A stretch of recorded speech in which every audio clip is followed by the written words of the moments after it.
What do you call a part of a pie chart? Irrespective of what the chart is displaying, what is the best term to describe a part slash slice slash share slash portion of a pie chart?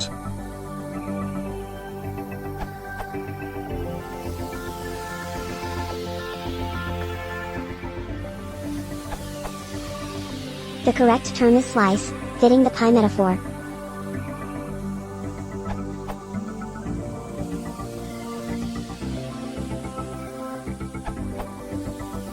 Since each part is a sector of a circle, sector can be used emo.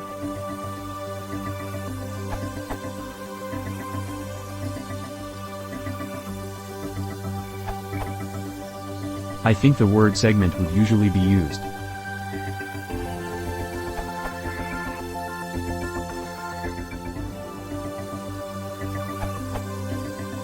All the ones mentioned are fine. You can also call it wedge, especially with 3D pies. One that is pulled out is called exploded wedge.